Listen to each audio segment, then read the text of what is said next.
today's episode. I really appreciate you taking some time out to hold space for us. We like to start each episode off by asking, like, how are you genuinely doing in this moment? That's a great question. I feel like if you asked me that question last week, I'd probably have a loaded answer. But actually, this week, I'm feeling really grounded. I'm feeling really secure in myself. I'm excited. I started the rollout of the marketing for this group that is going to be starting in the middle of June, June 14th, Overfunctioners Anonymous. We just talked about overfunctioning before we start recording. So I'm kind of starting to promote that a little bit more. And it means that I'm talking a lot more about high functioning, over functioning, what that looks like. And that's literally my jam. So I think it's been cool being able to connect my like social media presence with some of the things that I work on with my clients in therapy session, probably like 8 times out of 10. So I love when there's that alignment. I love when there's that synergy. So I'm feeling really good overall. And then just outside of work stuff, life stuff, I feel like has really been settling. I've been in my garden a lot more, been planting things, planting seeds, actually seeing them like germinate and sprout.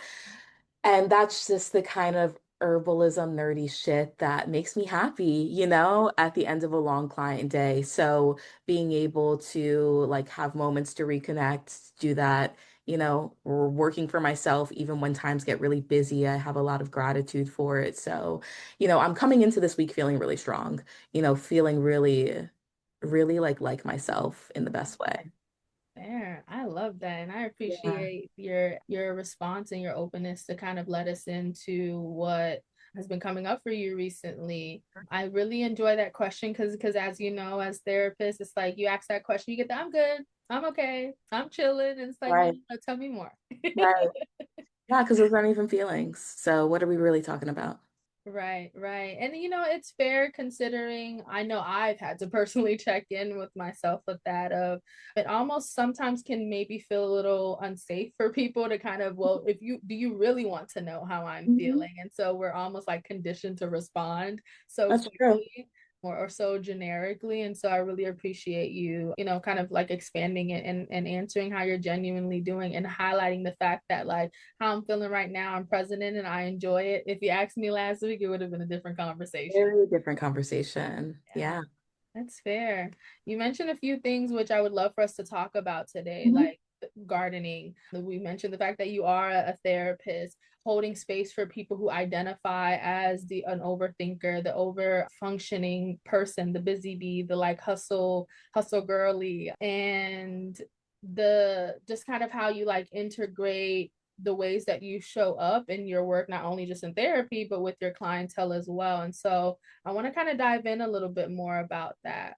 Mm. Before we even get started, for the people that are meeting you for the first time, i.e., me, how can you share a little bit about like how you even came into this work of being a therapist, getting into herbalism, starting gardening? I know that's a pretty large question, but how did these approaches find you? Mm.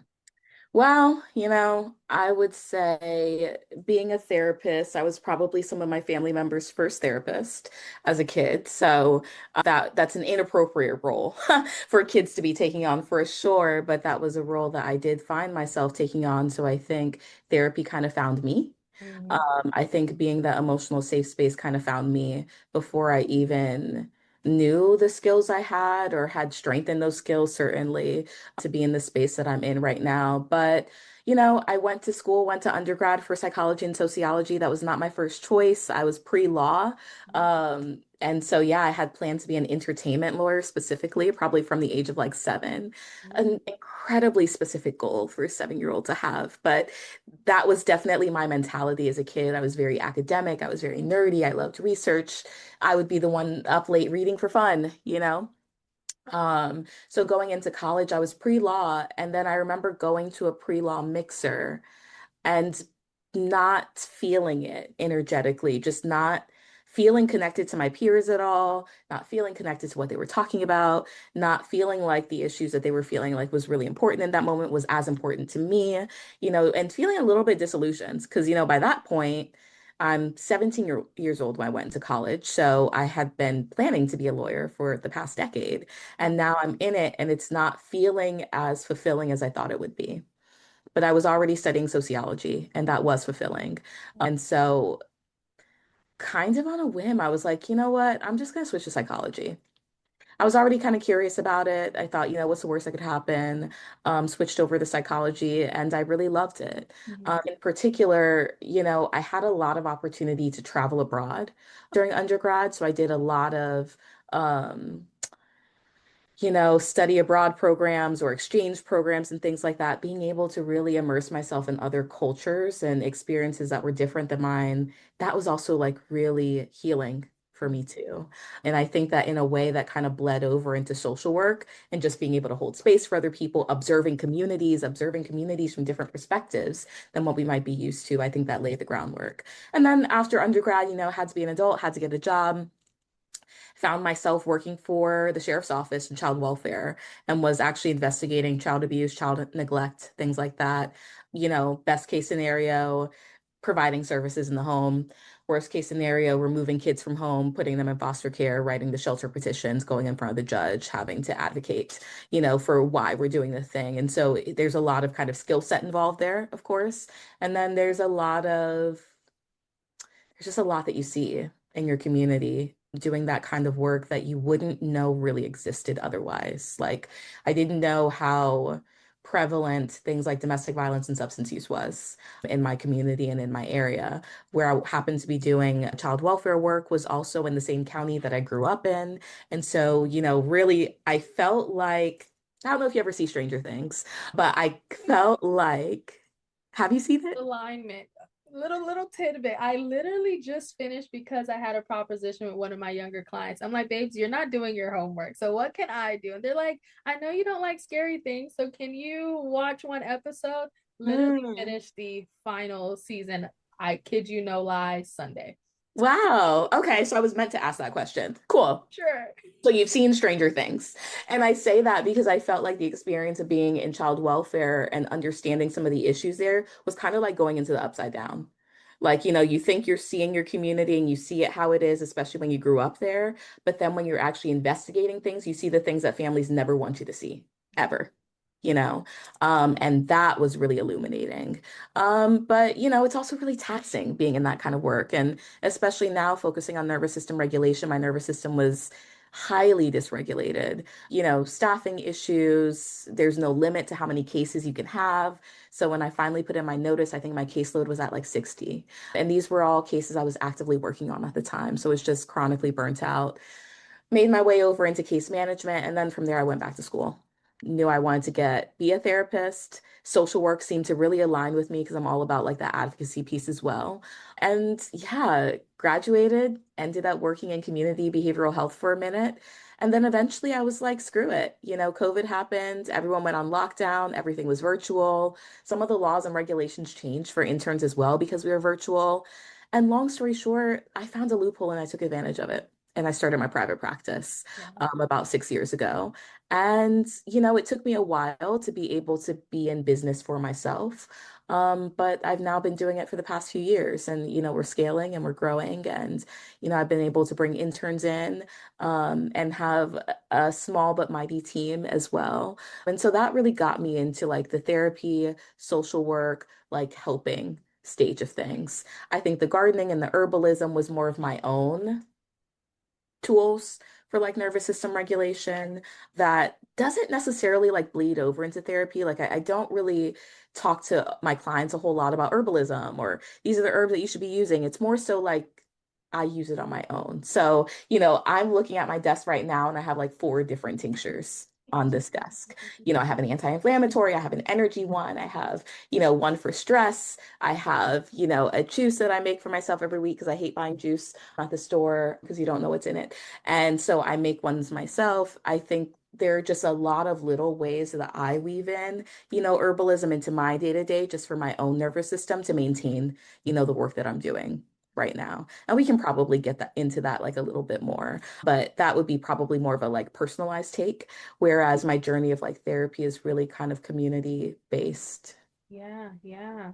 Well, so many congratulations. One, being able to get into the space where you go from being literally overworked to flourishing and thriving on your own, Mm. and then being able to build, like you said, a small but mighty team to support you. And I think that's very, very important. Shout out to your garden and your plant babies for flourishing as Yes. well.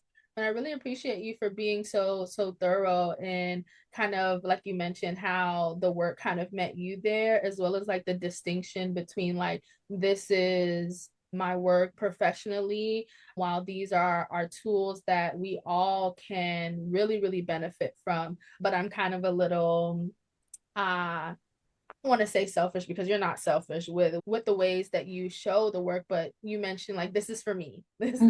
This is my thing. This is how it keeps me afloat to be able to support and show up for others. And of course, naturally, herbs will and can very much so heal us all. Yeah, for So sure. And I love sharing, my tinctures. I always have a fire cider in the fridge because I just think it's great prevention. So I always am sharing things with like my friends, my family, if they got a cold and I have something in my fridge or I have something already prepared or I have the ingredients to make a tea real quick. 9 times out of 10, I'm going to make the tea, or I'm going to share some of the herbs because I do feel like herbalism is something that our ancestors used to survive and then to thrive. And it's not something that's meant to be gate kept. I do think that it's important as a licensed therapist to have some distinction, in some of the roles I operate in, which is why I tend to have kind of much clearer boundaries when it comes to what I'm willing to explore with a client in the therapy session. But yeah, my relationship with herbalism, it's for the community, but it's for the community as it intersects with my personal life. So I'm thinking friends, family, lovers, they get to benefit tangibly from like my herbal knowledge and my herbal wisdom. And yeah, it's really rewarding. So it's a huge form of like community care for me as well, even if it shows up a little bit different than like therapy stuff. yeah. When you said clear boundaries, for sure, because I think that was very clear the way that you explained that. And that Hmm. could be a whole conversation in itself. But Hmm. I have to remind myself, like the ADHD brain, bring it back. Like this is what we're focusing on while, Yeah. allowing flow.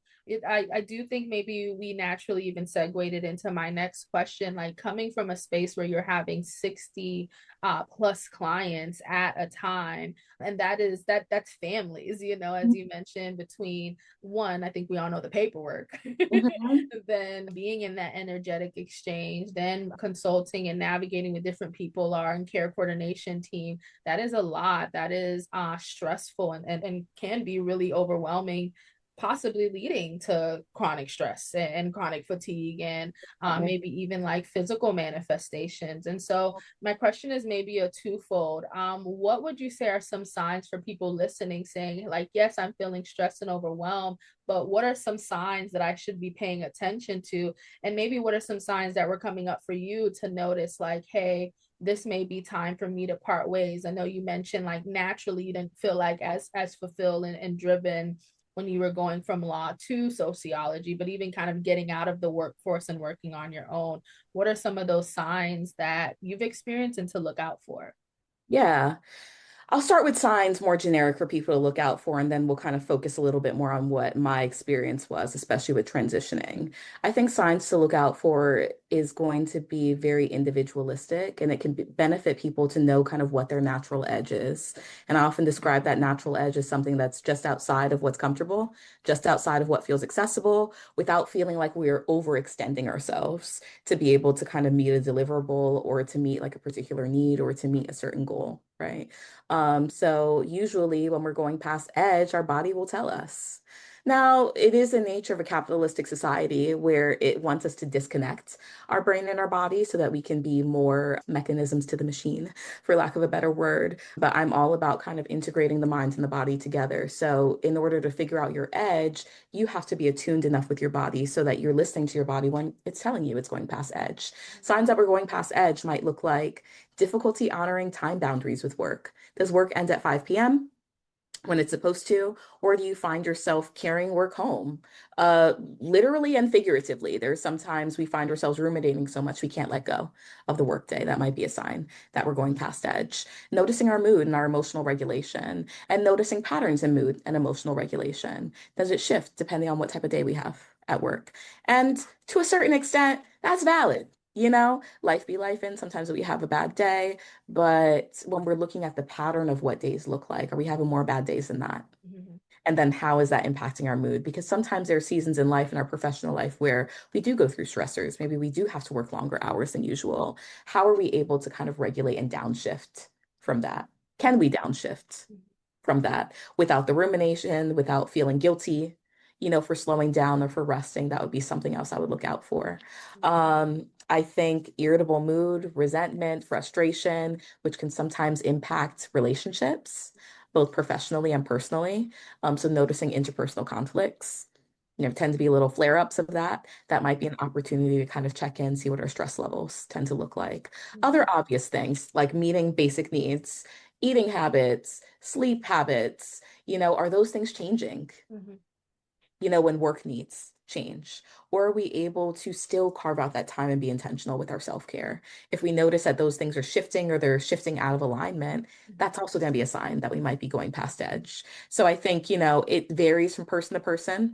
But big picture, these are some signs that I tend to see that cue me in for my clients and let me know, okay, you might need to check in on what your edge looks like and make sure that things are in balance. Now, for me and my situation, yeah, this is very particular and very individualistic. I pause in moments because at the time I was 21 when I went into child welfare and worked for the sheriff's office. So I was really, really young, Mhm. coming into the field. I had a lot of trauma. I had never been to therapy before, even though I knew that I kind of wanted to be a therapist. Might be ironic, I know, but I had never been to therapy before. And I had a lot of trauma that was sitting right below the surface, both from childhood. And also, when I was around 20, I was in a relationship characterized by a lot of intimate partner violence. And then, as I was leaving that relationship, I was going into child welfare and working for the sheriff's office, and then seeing a lot of domestic violence, seeing a lot of substance abuse. So I was getting triggered in ways that I didn't even realize at the time. And so the signs for me, where I noticed that, hey, this is going way past my edge, is when I had a hard time sitting in stillness. That was my sign, that I needed to look for a way out. And the reason I say that is because I started getting into meditation probably a year before I was working in the sheriff's office, and it was something that I really latched on to. I think I was looking for a way to connect with source, a way to connect with a higher power. And some of the religion that I grew up with just wasn't necessarily aligning with me. So finding meditation, I went religiously. Every Sunday, I'm at this meditation center. Every day, I'm cultivating a meditation practice. And in the beginning, it was really helpful with being able to manage the stress of child welfare. But as that stress started to uptick, you know, I think sometimes capitalism makes us feel like the point of meditation is to be able to let go of your stress and you're never feeling stressed and you have an absence of thought. But actually when you really get into the practice and you're practicing it consistently, sometimes what happens is you start creating space where your body can start showing up and telling you things. And so when I would be in moments of stillness, my body would start telling me things. And the things that would tell me would trigger a lot of panic. It would trigger a lot of hyperactivity, not even knowing it was connected to my own personal trauma. It would trigger panic and feeling like, hey, I can't slow down. I got 60 cases right now. There's something I can be doing. Because that's sort of the mindset I found myself in. There's always something to do. Mhm. There was even the time I was on vacation. My supervisor's calling me coming back from vacation saying, hey, you didn't close this case in time. So now you're past the 60 days, which was a huge, that's cardinal sin in the child welfare game. You're supposed to close your cases in time. And even though I knew I had closed it in time, they just forgot to refresh the page. Panic Mhm. starts up again, right? Because I feel like I'm dropping the ball. And so that was my signal, was that I wasn't able to sit in stillness, even though I cultivated this really strong meditation practice that I was so excited about, that helped me connect with my higher power. I couldn't do it because every time I sat in stillness, I'd be hit with a panic of what I needed to do. Mhm. And it made me feel like, truthfully, I was losing my mind in a sense, because then my mind is always going and it doesn't really stop until I eventually pass out because I'm so exhausted. Mhm. That Mhm. was my clear and obvious sign to go. What I didn't know and what I didn't realize until years later is that I did have a lot of trauma that needed to be worked through. And so years down the line, I found myself in my first therapy office. And I often say that therapist kind of changed my life. But as far as the signs of like that burnout and that stress, I would say that was the biggest sign is that I just wasn't able to sit in stillness without being hugely triggered by what would show up for me internally. Mhm, mhm. And I appreciate you for sharing that because I do often like hear I can't meditate. My brain is going too much, or Right. I'm overthinking, or I can't quiet my mind. And I think that is the point of the of meditation, to be Mhm. able to sit with yourself, to understand what is actually happening in my internal world, excuse me, and what is being called for me in these Yeah. moments. And so I really appreciate you kind of saying that out loud, because although I think the way we're approaching yoga, meditation, breath work, those modalities of healing, there's almost like this expectation of almost perfection as well. And I think sometimes, at least I know that I've had the experience, in individuals like my clients have shared those experiences of like feeling like I have to also do this perfectly, or Mhm. it's not looking how I seen it online, therefore I'm not doing it well, or it's not for me. And so I really appreciate you saying like, no, this difficulty or this challenge actually was the vessel for me to go inward and to really start exploring and being curious about what is actually happening here. Like your body was talking to you, it's talking to you. Definitely. I think meditation, I often tell my clients because they say the same thing. I can't meditate because I can't stop my thoughts. The goal actually isn't to stop your thoughts, it's to challenge the judgment that comes when thoughts arise. The goal isn't to never have a thought again, it's to notice your attachment and your attachment to certain patterns of thinking as well, because we have thousands of thoughts a day and we don't attach to all of them. But there are some that come up that every time it circles back around, we find ourselves just kind of latching onto that. It's Yeah. about kind of building that non-judgmental awareness. And I think that non-judgmental piece is where most of us fuck it up when it Mhm. comes to meditation and this idea of doing it right, because truthfully, we can be so critical of ourselves and have such high standards of ourselves that anytime we're not doing it perfectly right, we're doing it all the way wrong. Yeah. Yeah. No nuance, no balance in there. Correct. Yeah. Okay. Fair. Do you identify, or did you identify as like an overachiever, or like someone who overfunction? Um, I mean, so yes, now at the time, let me think about that for a second. Did I identify as an overachiever? I think the reason why that's such a tough question to answer is because I often talk about like high functioning versus over functioning. And Mm. I think the truth is that sometimes some of us do have a high capacity for life where we can take on a lot, and sometimes in a fun way. So I think people would describe me as an overachiever, maybe even before that time, when I was in college and undergrad.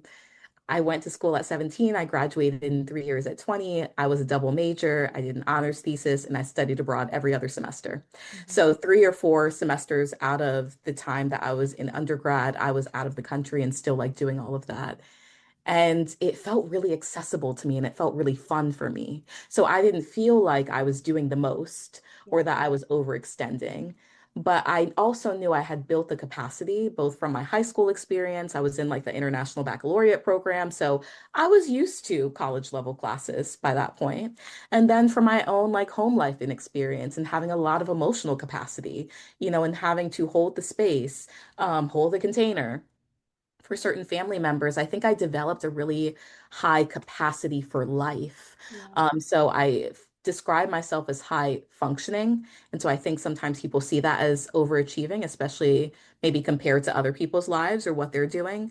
But for me, it felt like I was moving at my natural best. Like Mm. I didn't feel like I was over functioning in Yeah. those moments. Yeah. However, I do think that there are certainly times in life where that imbalance is tipped a little bit more and it leads to like a lot of over functioning, which can look like overachieving, which Yeah. can look like having a really strong and unhealthy relationship with achievement, especially when it's something that our culture glorifies.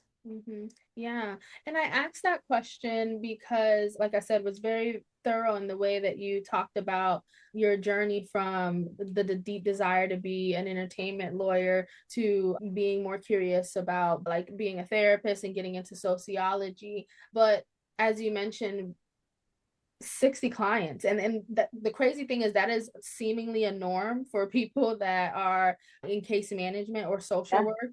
And the fact that you have had quite literally that lived experience of overworking and your body saying like, hey, let's check in, and now you gracefully hold space for other people who are actively doing that or recovering from that. Mm. I asked that question because it seems like you have a personal relationship with it, and so there's a level of resonance that you can provide the people that you work with. Definitely. There's a lot of resonance. But I would also say, because I think sometimes this statement may imply that my life was, there was so much going towards work, especially with having 60 cases, and there was a lot going towards work.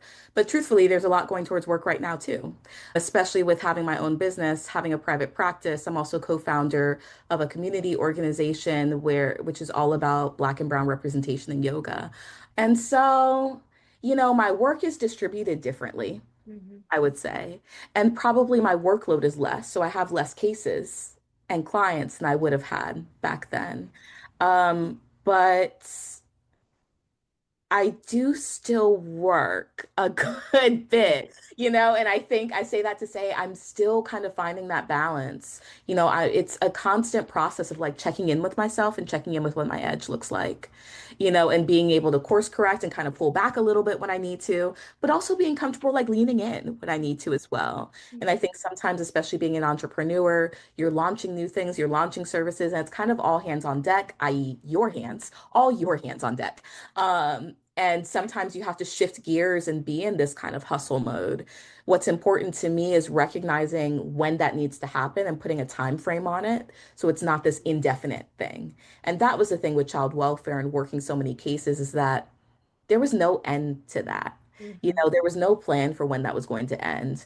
And because there was no end date, it enhance the anxiety because it felt like, okay, this is always going to be looming. I'm always going to be underwater. I'm never going to be able to get ahead, Yeah, yeah. And so that ended up contributing a lot to that desire to kind of overdo, overcompensate. But at a certain point, you realize you overdo it one day, you get 5 cases the next day, and that's just like the nature of the field that you're in. So you can only do what you can do for that day. And then you have to kind of let that day be enough. Yeah. And then go into the next day. That Mm-hmm. was sort of the mindset that I think I had to have with child welfare. But sometimes, yeah, it's hard not to. You're put into situations where things have to get done at the end of the day. And child welfare is not a field where you can say, oh, okay, I didn't do this today, but that's what tomorrow's for. Yeah. No, sometimes if things don't get done, then you're going to be up for hours until it gets done. Mm-hmm. Or you could be held criminally liable for something happening. Yeah. So the situation really is that severe. And in those cases, of course, it's hard to be able to find that balance with some of the like deliverables and just child safety that we have to prioritize. My self-care ends up coming secondary to that. Mm-hmm. I feel like I went on a little bit of a tangent, but I hope that connected. No, love a tangent. Okay. Love one. I knew I But liked you. it did. And again, it definitely provided clarity on a few things, the difference between high functioning and overachieving. Mm, The difference between, as you mentioned, like knowing your capacity and saying, like, hey, this is not only a skill, but maybe this is a gift of mine. Like I'm able to kind of to lock in on yeah. things when I need to because I'm feeling creatively fueled, or it Yeah. feels reciprocal.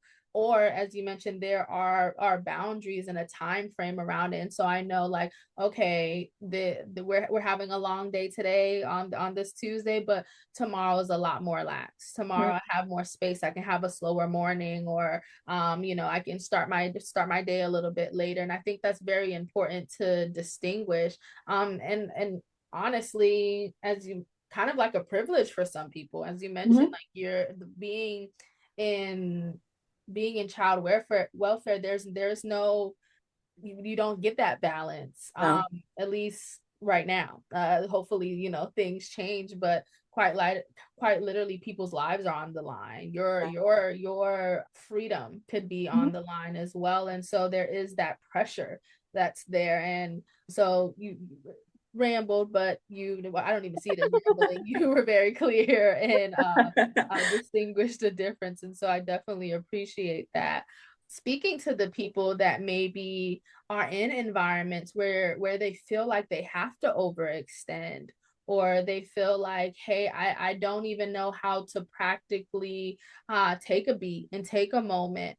How can someone maybe begin to respond differently, to prevent, burnout, or even maybe decrease that over functioning?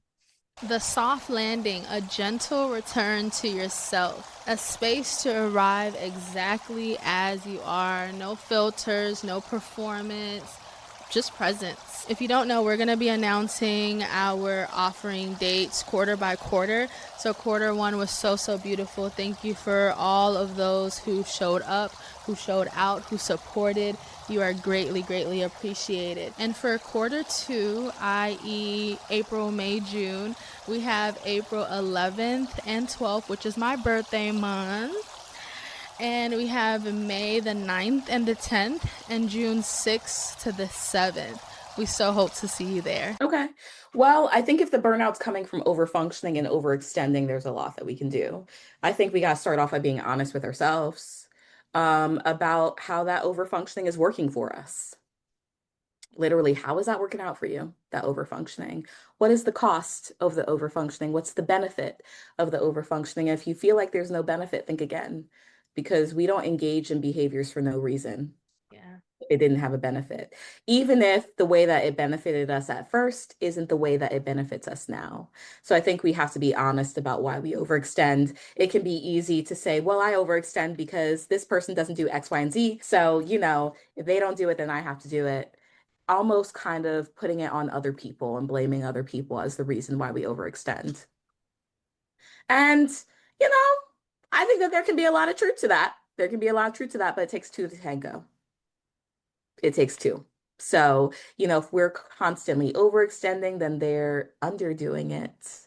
And it ends up kind of contributing to that imbalance. So, being honest with ourselves about the cost of that overextending, the benefit of it, why we do it, and how it could be protecting us. Mm-hmm. And I think this is not a small step. It's easier said than done, but I think that sometimes we engage in some of these behaviors because it's self-protective Mm-hmm. in nature. And being honest with the fact that it is a little self-protective, meaning sometimes we kind of overextend and do the most because um, we feel like this is what affirms our worth, is by just doing the most and being of service to other people. And so it comes natural to us, or we prefer to be in a state of hyperactivity because it confirms our enoughness. And actually doing less might be really activating for us because if we're not doing the most to prove our enoughness, how do we know that we're enough? Mm-hmm. Mm-hmm. Mm-hmm. So really being able to sit with and understand your why and understanding how overfunctioning could be protecting us in a moment. And then if you see yourself and you're like, oh shit, I might be an overfunctioner. What am I supposed to do about this? Just sit with what it looks like to take a little bit off the gas, just a little bit. What does it look like to take 10% off the gas of what you're doing right now and whatever aspect of life that is? What might be required of you so that you can take 10% off? Because sometimes it's not as easy as just saying, well, I'm not going to do it. Sometimes we have to have the courage to have the conversation, to advocate, to set a boundary in that moment so that we can take the 10% back. And, I think a lot of the times overfunctioning can overcompensate for our own deficiencies in certain areas. If we tend to have porous boundaries, if we tend to be a people pleaser, if we tend to have a passive relationship with conflict, then it's going to be easier for you to overfunction than to advocate for yourself, Right. Yeah. Yeah. you know? Oh, Kim, I appreciate your responses, allowing like space for nuance.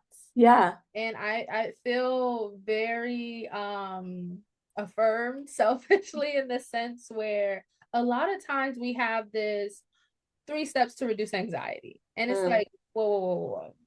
One, we're so uniquely different. hmm. And as you kind of began this conversation, the way things manifest and look for us all can be very different. And Correct. so I really appreciate one, the emphasis on curiosity and like self exploration before figuring out how to solve said problem or overcome said challenge.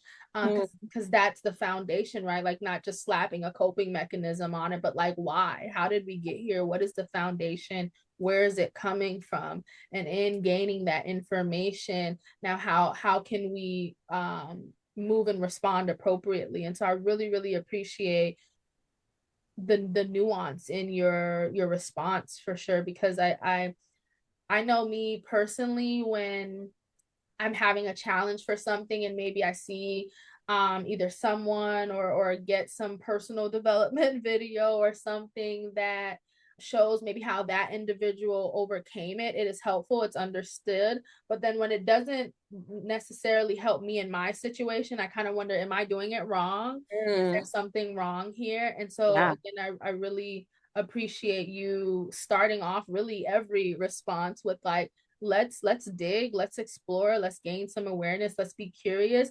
And then these are some of the things that I've seen have helped, Hmm. or these are things that have been scientifically proven, you Yeah. know, um, Yeah. or intuitively proven, if you will. So I Hmm. really appreciate that. Yeah, thank you for appreciating the nuance. I feel like, especially this day and age, in the age of social media, everyone's got an opinion about something. Every opinion is, the biggest and the loudest and the rightest opinion that you've heard all day, until the next day. And then you hear an opinion that's even more right than the day before. And sometimes I think, especially when it comes to kind of creating content and sharing information that's, very opinion based, or, maybe it's very evidence based, there's not enough nuance into how it's shared. And so sometimes it's easy for people to personalize what they're hearing and what they're getting. And Yeah. when it comes to that process of self-discovery and nervous system regulation and challenging your overfunctioning, there are just so many behaviors that fall under that umbrella. There's Mhm. so many whys as far as why we engage in that. And I think, the best thing that we can do as a starting point is just being honest with ourselves Yeah. about our why, Yeah.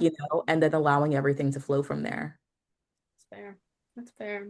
Hmm. Let's kind of get into herbs and Okay. gardening and yoga. I know you shared a little bit about how your meditative practice started. Mm, Have you always been into herbalism and yoga, or was it something that had no choice but to get into? Mm, great question. Meditation I got into because I had gotten out of an abusive relationship, the one that I had referenced earlier, and I was having a really hard time forgiving myself. And I was looking for a spiritual center where I could forgive myself from the shame of being in that type of partnership. And that's why I stumbled across meditation and fell in love with it. Yoga and herbalism was a little bit different of an introduction.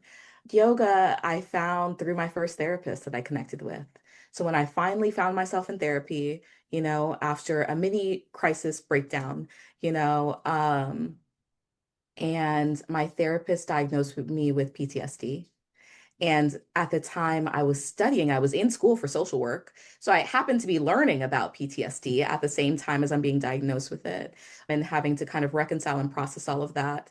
But, if you've never been through a severe mental health episode, it's a blessing. It's a blessing for you because it can be such a distressing and scary and lonely time, even when you had a strong support system like I did. And when I was navigating my own post-traumatic stress during that time, I was very disconnected from my spiritual center, and that scared me. That's actually what prompted me to go into therapy, is that, okay, I can meditate, I can sit in stillness, and but I'm not ever feeling that moment with Source. Like no matter what I did, I was not feeling that moment with Source. And that was like, I got to do something because That's my lifeline. So if I'm not connected to that, then I don't understand what my purpose was, truthfully. And throughout the process of therapy, my therapist at the time brought up yoga and suggested that I try it. And I think I was just really curious about how I can get back in touch with my spirituality and how I could feel connected with Source again, that I was open to ideas and possibilities. And that was an idea that he threw out. That was something that I took advantage of. And when I got into yoga, I was able to reconnect with that spiritual center. I was able to I think because, even though meditation, it does allow us to kind of sit with our body, sit in stillness. I think I needed a practice that allowed me to move with my body and notice how the movement was kind of shifting things in my body so that I can get reintegrated with my body. I think I was so disconnected from my body during that time that the disconnection from body disconnected me from source. And so then just doing meditation, was maybe doing some stuff up here, but it wasn't getting down here, and yoga allowed me to get down here. So I would say that I more so stumbled across the yoga by way of mental health therapy. And it really helped me connect with my spirituality. And because of that strong alignment, I latched onto it. And I said, yes, this is something that I want to incorporate in my life and keep in my life. Herbalism. Herbalism was something that I had been curious about for a couple of years before I found the program that I ended up going into. But I really wanted to find a program that was led by someone Black, Brown, or Indigenous. That was just really important to me when it came to herbalism, and all the schools I was looking into, they just weren't led by that. So when I found a program that was led by an Afro-Latina in South Tampa, I live in Tampa, so I was like, okay, this is going to work for me. I'm going to make it work. I didn't really think too much about it. I didn't really, I have a garden really at the time. I wasn't into like, I wasn't just looking up herbs like that. I'm just living my life. I take a Tylenol when I have a headache, like everybody else. I wasn't really hyper fixated on herbs, but the herbalism program really got me. And the first day of the herbalism program, unfortunately, had a great day, amazing day, had this homework of figuring out my why we were getting into herbalism. I figured out my why. The why had to do with my dad, who had a lot of chronic illnesses, diabetes, high blood pressure, all the things. And I felt like, okay, I want to really get into this and really study this so that I can help him get off of his medications. And so that was my why. And I felt like really invigorated. And that night, the same day as I was starting the herbalism program, my dad passed away. And it was very sudden. Did not know that he was sick at all, did not know that was coming at all. It just all happened to happen on that same day. And so my herbalism program, which lasted about 10 months, was a big grieving process because I had to grieve the fact that my why is not here anymore. It literally happens. I can't even say overnight. It literally happens on the same day. It felt like a rug was being pulled out from under me.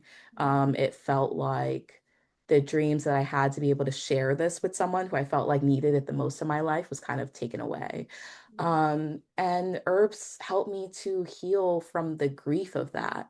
You know, it was a long process. My dad transitioned in 2023, so about 3 years ago at this point, and it really was me kind of going into my garden as a way to kind of reconnect with my dad.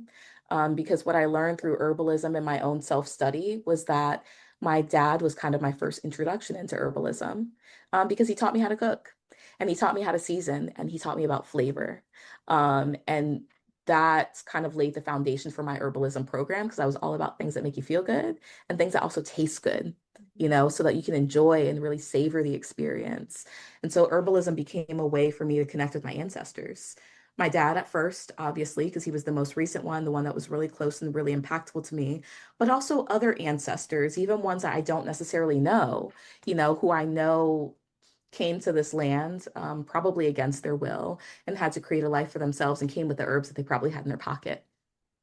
you know and right now my relationship with herbs is in honor of that, in honor of them. And so it's kind of a reclamation of my own power, my sovereignty, and the freedom that I have to move in my life that my ancestors may not have had or may not have had to the fullest extent that I do. But they paved the way for the life that I'm living right now. So, and then, like I said, I've got tinctures literally in front of me. I got herbs in my juice right now. It's something that's so interwoven in like my day to day, but it's really also starting to intersect with my own spirituality, especially when it comes to what it looks like to honor my ancestors in this chapter of my life. Yeah, yeah. Please correct me if I'm wrong. I Yeah. love how what sounds like you being in process of life and all the things that life had for you, naturally brought you to these healing vessels, as Mm, well as the spaces that, as you mentioned, many of our ancestors, it wasn't a woo, like a woo thing for our ancestors. This was a way of correct. life, to live, to Yeah. survive, to heal themselves. And so I think it's very interesting, like the common connection of like when we're in process and life is lifing, it feels like the worst thing ever, because sometimes it damn near is. Um, but if we allow ourselves to, it is like the connection between who we once were and like who God, our spiritual team, has called us to be. And Yeah. I like am hearing that theme like constantly between, law and your relationship, which I'm very sorry. And I definitely um am sorry for your loss as well. Um, Thank and I can only imagine how heavy that was to experience and to still continue to grieve. And it sounds like so much like beauty and wisdom and spiritual connection and depth you. also came out Mhm. from those experiences as well. Yeah, absolutely. And I'm honest about some of the experiences, adverse and otherwise I have because I don't want to sugarcoat how I got here. I think it's really easy to be like, "Oh, I'm not stressed anymore because I have tinctures."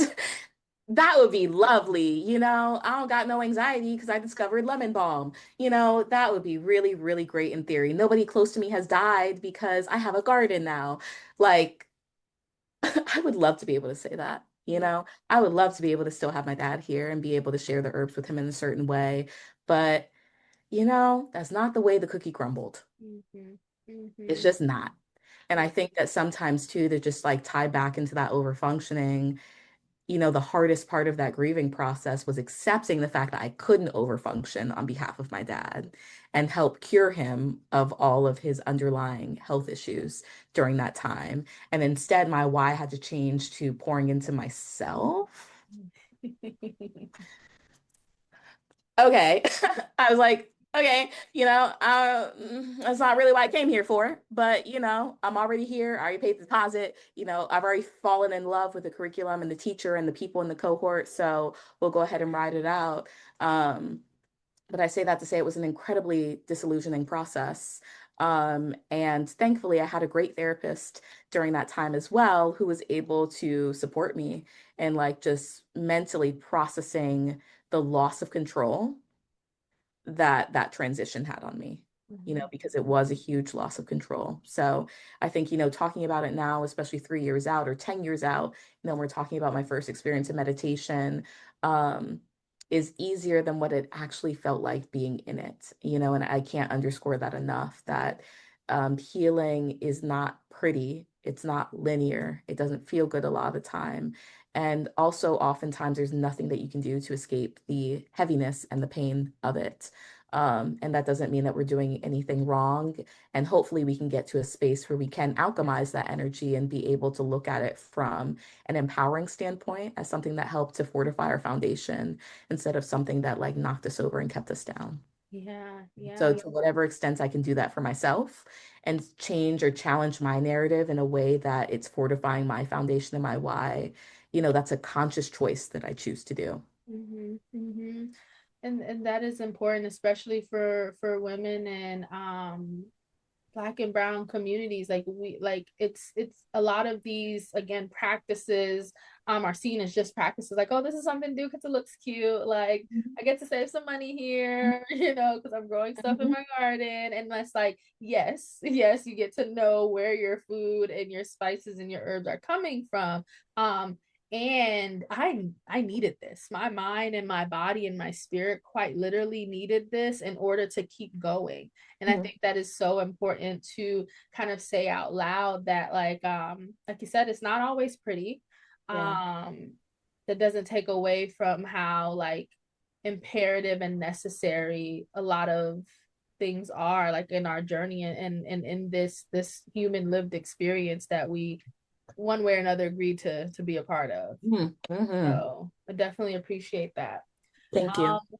I want to respect our time. I feel like the conversation went where it needed to go, but I do want to ask, maybe what does it look like to either opt out or at least soften within systems that don't necessarily support rest? So, for the community that is just that's hustling and that's working towards something. What could that look like?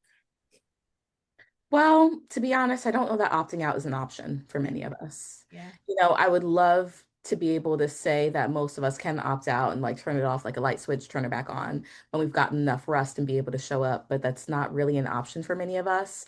And so it's going to be vitally important that we do that preventative work so that we don't end up leading to like breakdown either mentally or physically, to where we have to opt out for a certain period of time because our body just isn't able to keep up. So I tend to take more of the softening approach, unless we absolutely need to like opt out, just because that softening for me speaks to more prevention instead of needing that like intervention. And, not to be a broken record, but because there is so much nuance to what this is going to look like for people, I think people just need to check in with themselves. And maybe the question to ask is, where am I out of balance in my life? Because if we're over functioning in some areas, we're under functioning in other areas. That's how balance works. That's how some of these laws of nature work. You can't be over functioning in every single thing across the board. Something is taking a hit because of it. So, being honest with ourselves about what ends up under functioning because of our over functioning, and then maybe work on building some capacity in where we're under functioning. Mhm. Not quite the same thing as softening, depending on where we need to build that skill set, because sometimes it requires internal motivation, sometimes it requires discipline. But sometimes the areas where we're under functioning is in our capacity to receive because we're always doing,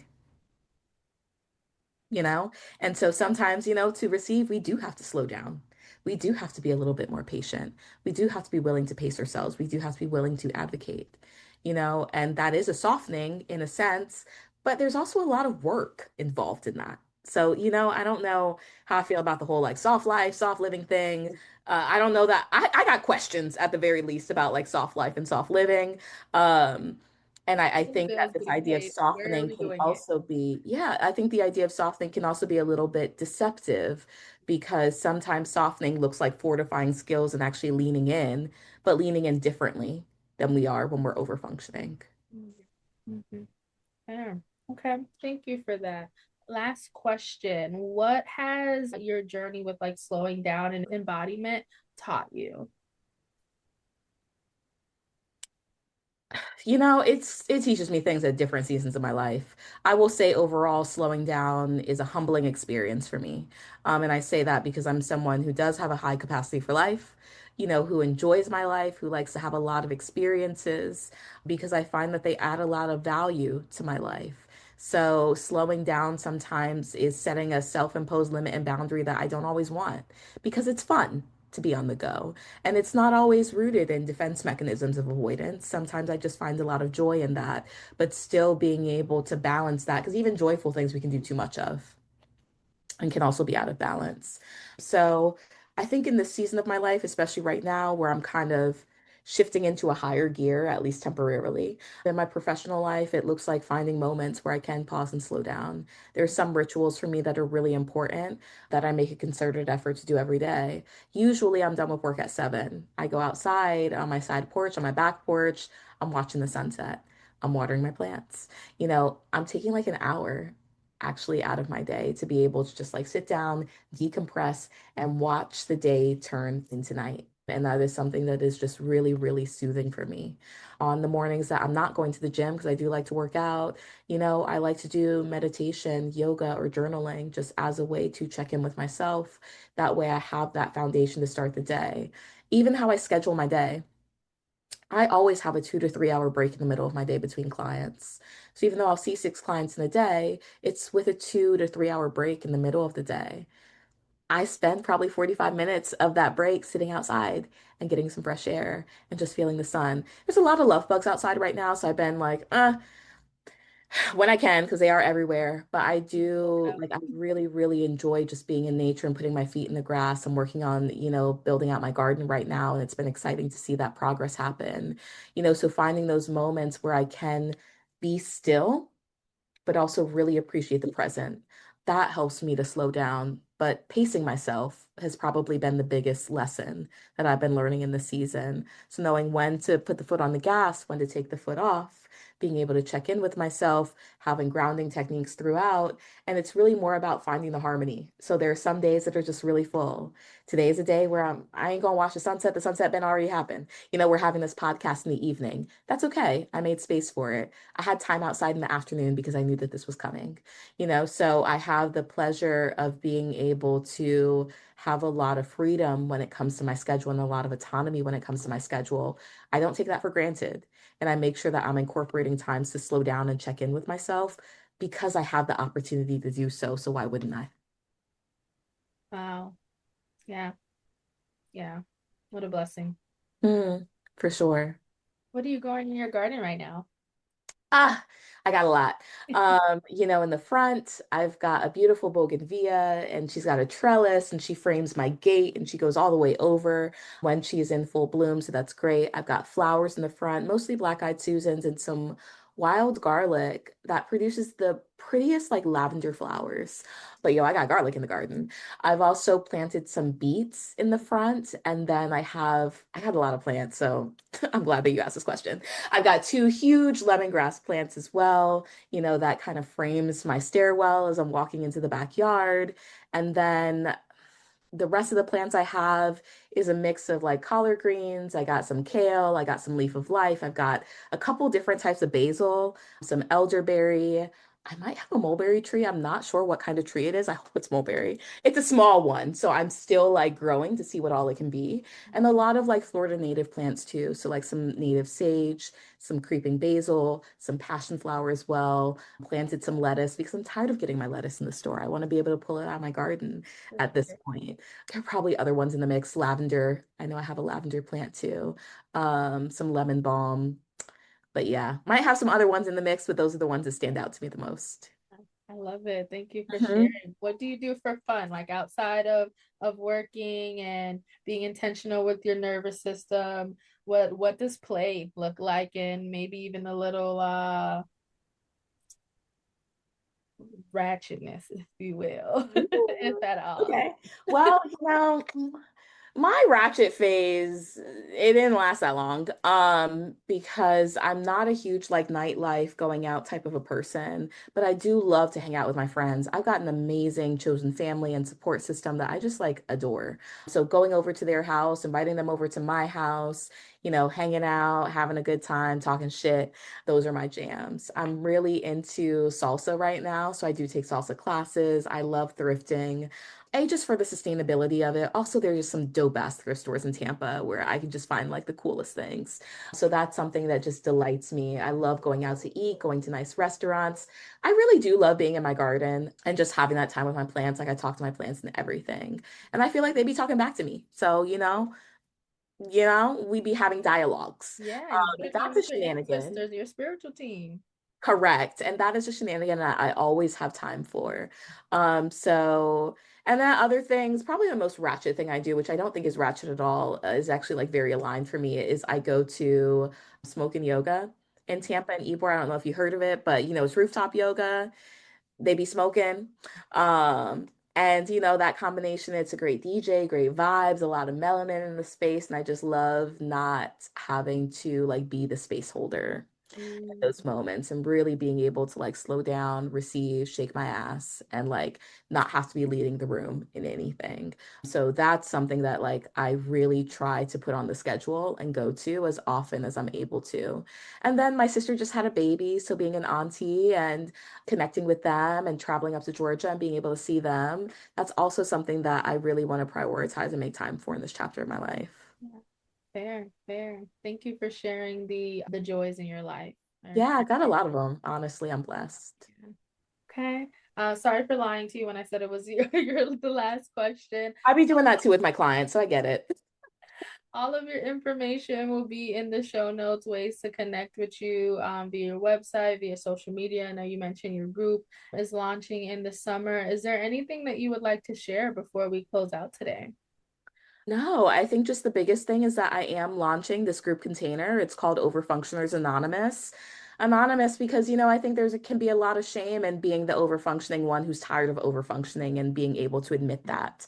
But it's a space for those of us who are chronically overdoing to be able to recognize what imbalance looks like for us and be able to come up with an individualized plan because there is a lot of nuance to address those areas of imbalance in your life. So it's virtual, it's 8 weeks long. I know that you'll have kind of the information for the website. And I've also got a free self-care workshop if folks are kind of curious about it, but they want a little bit more information. I encourage them to kind of sign up for it. It's free, it's no obligations, and they can really see kind of what the program and what the curriculum's about. So I'm really excited to kind of roll that out and give people solutions because I think that we talk a lot, especially online, about the problem, and overfunction can be a problem, but what to do about it? I think that this space is going to be a solution and being able to be in community with other people who have similar problems is actually deeply validating. So I'm really excited to roll that out. Yeah, yeah. Thank you very much for sharing. And again, everything will be in the show notes. I really Okay. appreciate you for taking some time to connect with us Yes. and hope to have you back if that aligns. Yeah, absolutely. Please. I love the conversation. I really love your energy, and I'm glad that we could connect about things that are super important to me. So thank you for the invitation. For sure. Likewise.